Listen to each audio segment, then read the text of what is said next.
Hi everyone, thank you for joining this session, and I'd like to also thank the siberX organizing team for having me here in this virtual conference. This session is called Disassembling My Cybersecurity Journey, and I will try to take you through my story in cybersecurity. If you ask my parents, they will tell you that I was born with a mechanical keyboard in my hand, and that the first word I ever pronounced was Java. They will also tell you that I wrote my first optimizing compiler for C and C++ at the age of 3. Except all this actually never happened. This is me at the age of 3 years old in my living room holding a microphone. I was obsessed with singing and dancing, and here I'm performing in front of my family, waiting for them to applaud.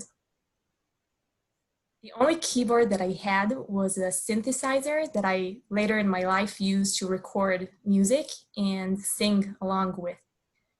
So technology and me were practically oceans apart.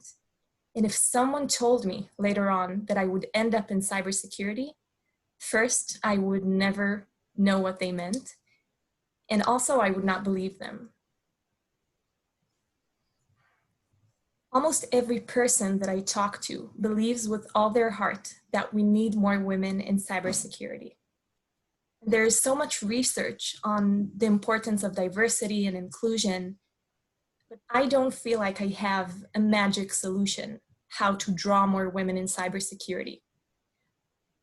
I can tell you my story and tell you what helped me enter this field and fall in love with it and never see myself leaving it, or at least anytime soon. So let's dive in my story, and there will be 3 main themes in the chapters that I will follow. The first message is follow the challenges that excite you. Cybersecurity is full with challenges.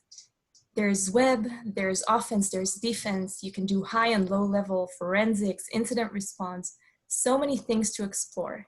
And I believe you need to find the challenge that really excites you and that pushes you forward.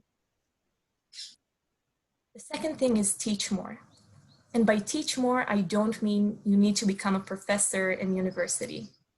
By teach more, I mean you need to acknowledge the things that you know and acknowledge the fact that you can share them to other people so that they will learn as well and expand their knowledge. The third thing I will touch is the importance of community.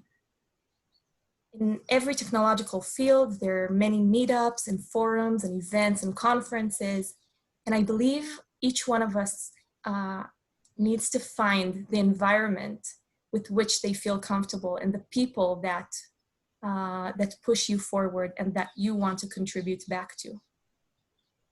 And with these messages in mind, let's start diving into my story. So chapter 1 deals with finding the challenges that excite you. I told you about my childhood, and the truth is the first time I sat in front of a computer in a professional way was in 2013 in university. I chose to go with computer science, but this decision was not at all romantic. This was actually a strategic decision. I wanted to have a good job and a good career, and I wanted to be financially stable. And the thing that I was mostly passionate about back then was languages. I was fascinated by grammars and syntax, and I truly enjoyed learning languages, and I felt I was good at it too. So I combined the 2 things into a bachelor's called computational linguistics. And studies were quite challenging. They were not at all easy for me, but eventually I graduated after 3 years. I found out that linguistics were not quite what I think it would be, and computers stayed where they were. It was a strategic kind of plan. But even in computers, I felt like the challenges didn't quite fit. So I was not extremely interested in finding the complexity of the quicksort algorithm. And traversing binary trees were nice, but I didn't really care how you did that. And one day, a friend from university asked me a question. His name is Omer, and he was leading the cybersecurity track in a course named ITC, or Israel Tech Challenge. He came to me and asked me, Ophir, why don't you give this thing a chance? This is a good entry point to the industry. You'll learn both cybersecurity and data science. You'll meet many experts from the industry, and you'll have a great time. And since I really didn't have a clear path in mind as to my future, I thought, well, I don't have anything better to do than let's give it a shot. And I applied for this course and I got in. And this was a very intense course. We learned cybersecurity topics and data science hours every day. And even when the course finished, every day we kept working on the exercises that we got on a daily basis. One of the exercises that we got in ITC was this exercise. For those of you who are not familiar with the screen, this is IDA, or Interactive Disassembler. And the thing that you see here is CPU instructions, or machine code. These instructions are what the CPU executes when it runs a program on a computer. And this was the first time I encountered low-level code, and I was fascinated about it. Our goal was to try to figure out what this program did. The exercise name was Prison Break.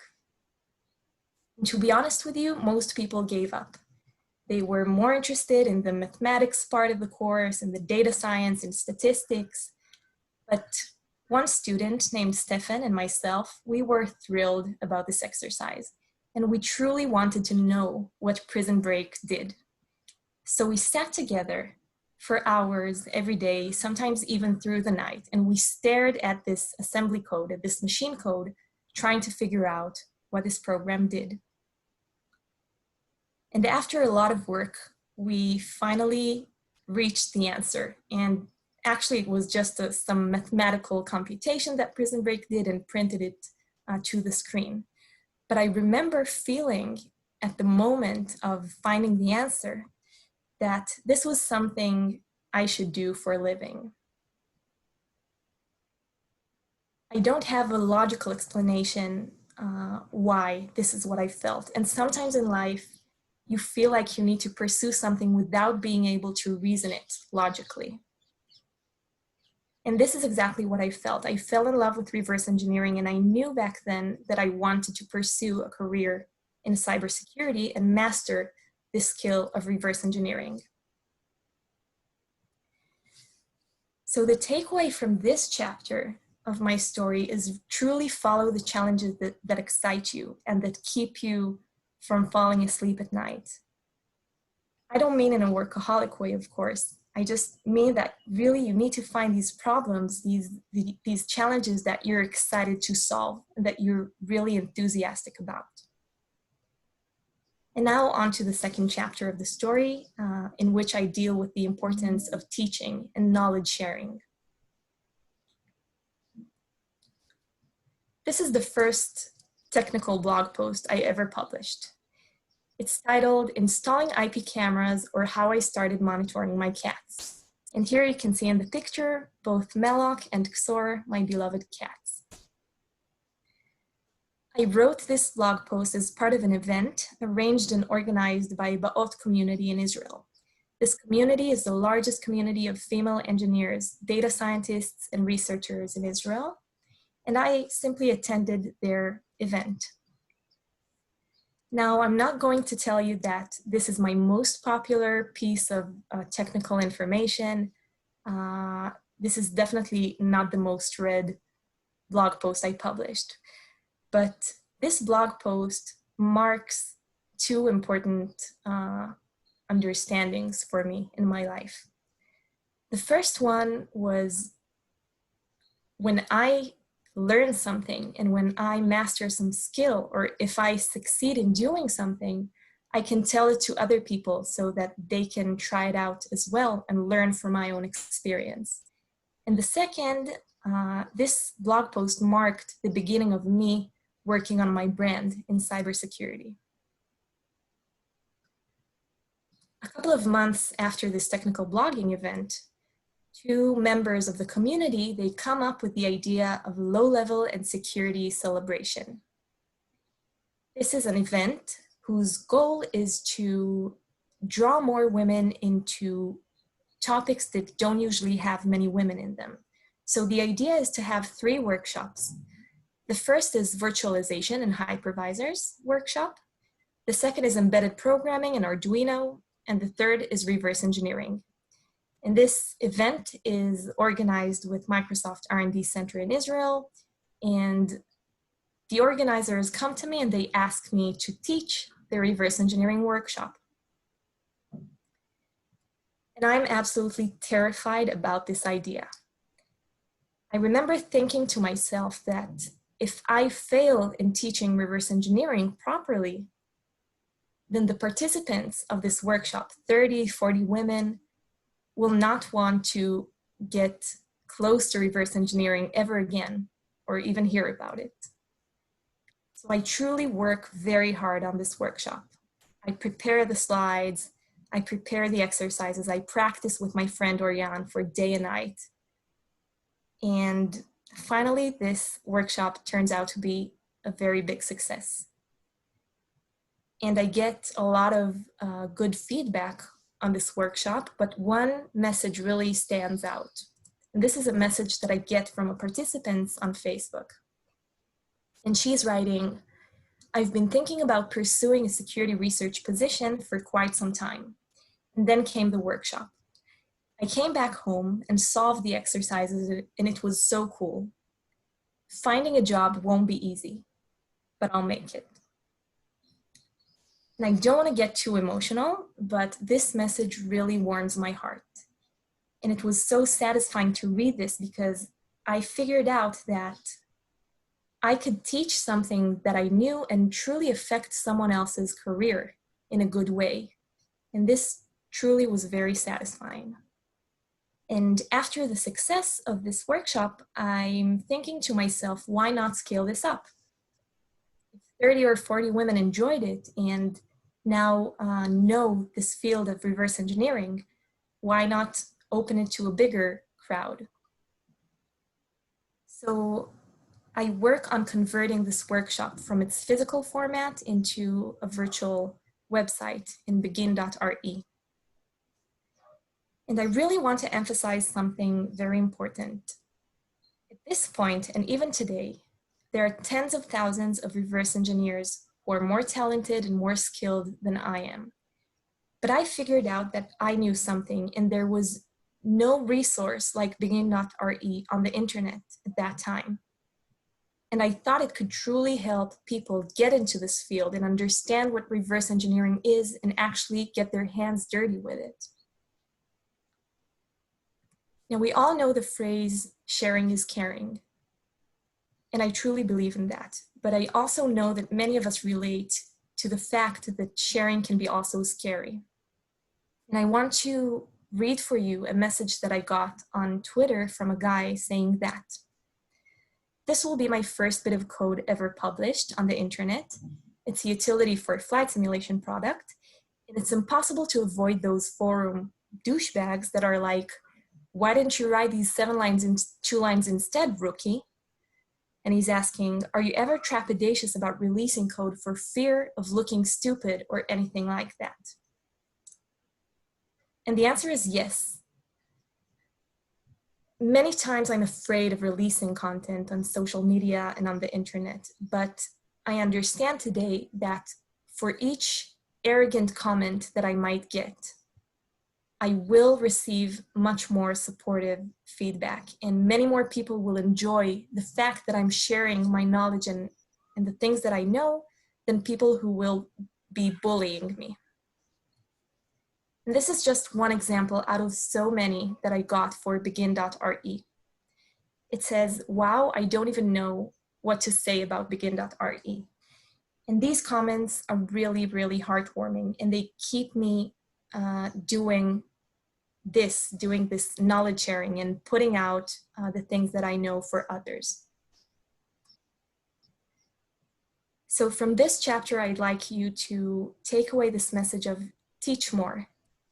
And you don't have to go on stages on conferences, but if you know something and you feel like you want to share it with the world, don't be afraid to do that. For every bad comment you might get, there will be so many more people benefiting from the fact that you teach. And I'm thinking, why not start now? We shouldn't wait for tomorrow to work on our brand. So I really invite you to grab your phones now, or even through your computers. You can even wait till the end of this talk.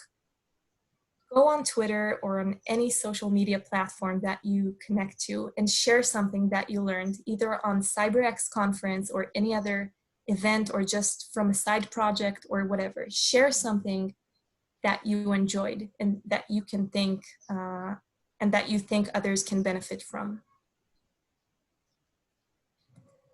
And now let's dig in chapter 3, which deals with the community in its different forms.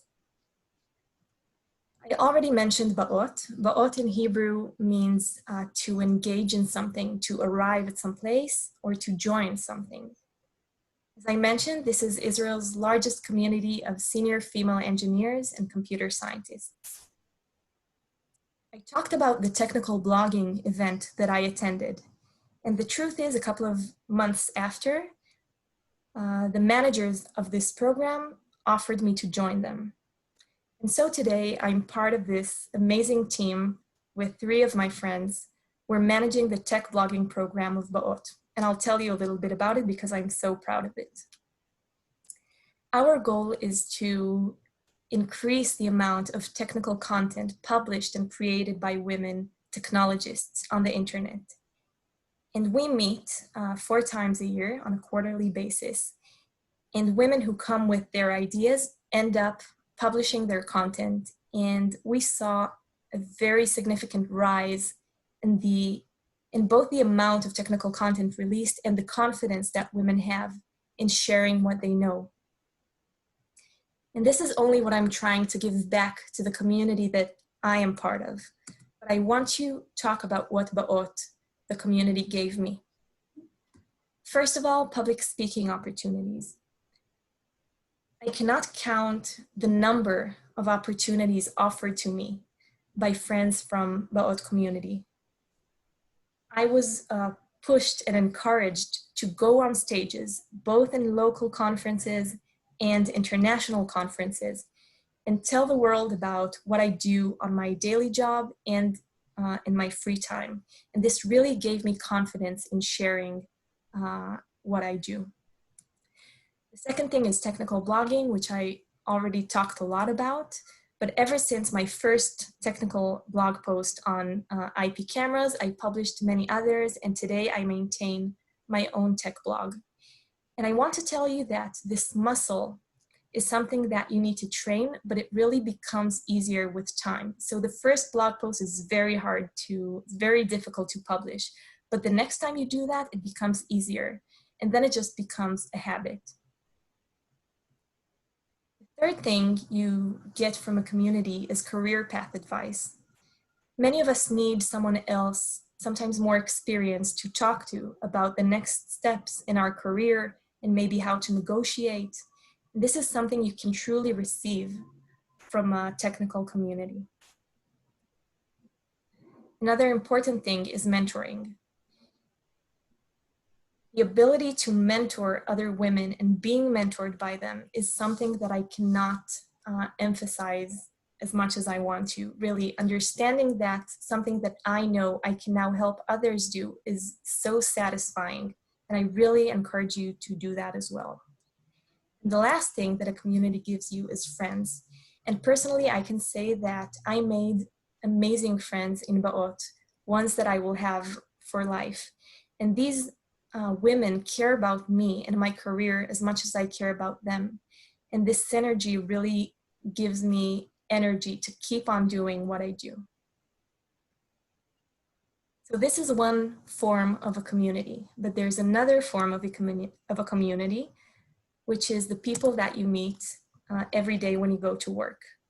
And for me, these are Guardicore labs. This is a team of badass security researchers, malware analysts, and technologists who I truly, truly love and enjoy seeing every morning on Zoom or physically. We push and help and inspire each other. And actually, I would like to tell you a short story from recently that kind of demonstrates this dynamics that we have. So about a week ago, I was struggling with some compiler question. And many people told me to give it, to just let it go because I'm wasting my time and there are more important things to do.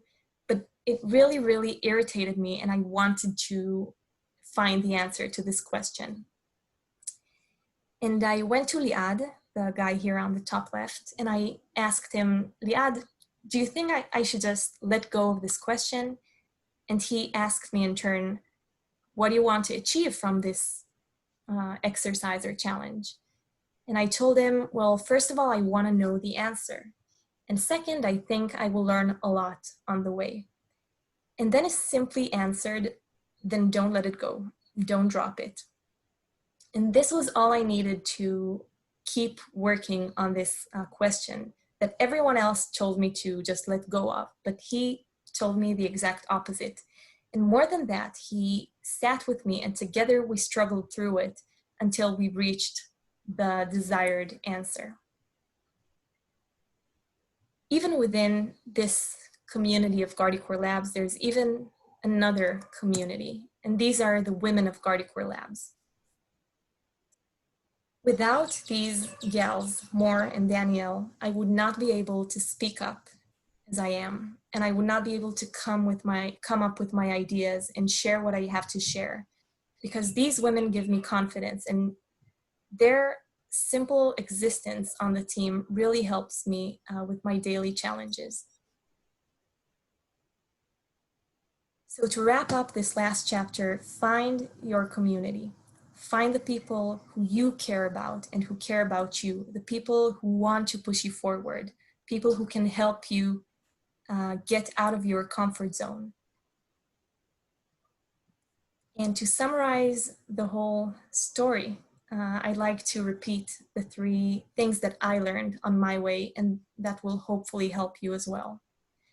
The first, follow the challenges that excite you. Find the thing that keeps you up at night. Teach more, share your knowledge. Don't be afraid of bullies on the internet. They're not worth it. Last, find your community, be contributed by it and contribute back to it. With that, I'd like to thank you for being on this session. I'm really, really excited to be here.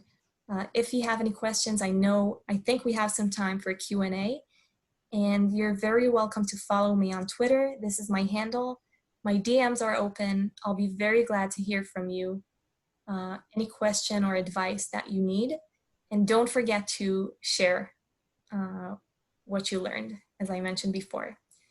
So thanks again. And if you have anything to reach out with, I'll be glad to answer. Hi, Ophir, Farwa here. Your first question of the day is, what are the prerequisites for the RE course? That's a good question. Actually, I think only basic knowledge is required. Some C knowledge that I'm also covering there. I mean, I have many links to external resources on the workshop. So I think almost everything is quite covered. But you're very welcome to just give it a shot and reach out to me if you don't understand anything. I'd love to help you out or refer you to any other resource that I think is helpful. But you should totally give it a try today. Like, go and try it and tell me what you think.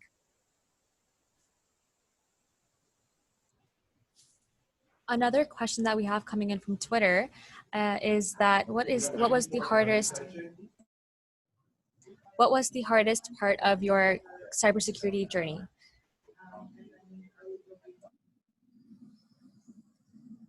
That's a good question. I'll be very honest with you. I think every challenge that I'm taking on myself, I have this moment of this imposter syndrome taking over me. And I'm thinking to myself, maybe I'm not good enough to do what I'm doing.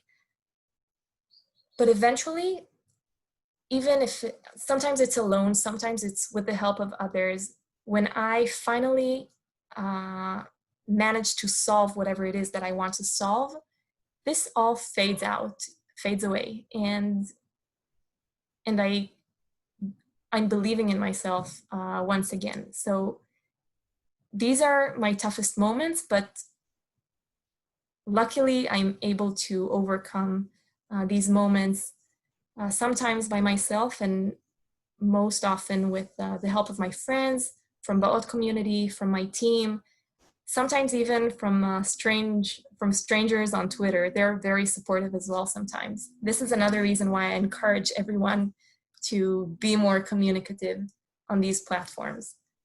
Yeah, I think these are the toughest moments.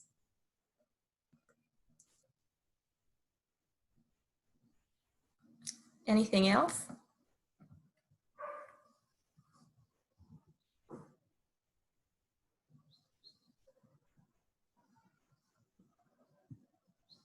I have another question for you. So as somebody who is, a complete beginner, how would you suggest them getting into this whole cybersecurity field as a beginner? Mm-hmm. I think the important thing, as I mentioned in the talk as well, is finding something that truly interests you. So as a beginner, I'd first try to uh, get as many tastes from many topics. I would try some tutorials on web security, web application security. I would try reverse engineering, forensics maybe. I would try to read some books or blog posts on various subjects to understand what I want to master or what I want to professionalize in. And then once you know, I think it's easier because there are many resources, there are many people that you can ask for help and advice. But I think that the first part would be to understand which topic exactly you want to focus on. Thank you so much for that. We have Mm-hmm. another question in regards to your RE course once again. How much time is needed to complete the course? It really depends. I taught this course on a 5-hour workshop. I think if you're chilling and taking your time at home, then you could do it probably during a day, 2 days, 3 days, really depends on the intensity. It comprises of some preparation tasks, and then there's the course itself and there are exercises. So I think a couple of days would be a good estimation. 5 hours was because the participants did the preparation tasks in advance on email. So probably 2-3 days, I would say. Perfect. And another question for you. This one says, what are the biggest challenges of women who are minorities, i.e. I am from the Middle East. I have two obstacles, being a woman and being a minority. Mm-hmm. Um, well, these obstacles are not easy to tackle, and I can totally relate to that. I would say the most important advice for me was really to find people who you can relate to and who understand your position, with whom you can who can really support you. For me, it was such a crucial thing in my career to find these people, and they really made it so much easier for me. I think for women and minorities, communities are super powerful and they can empower you greatly. So I would say communities.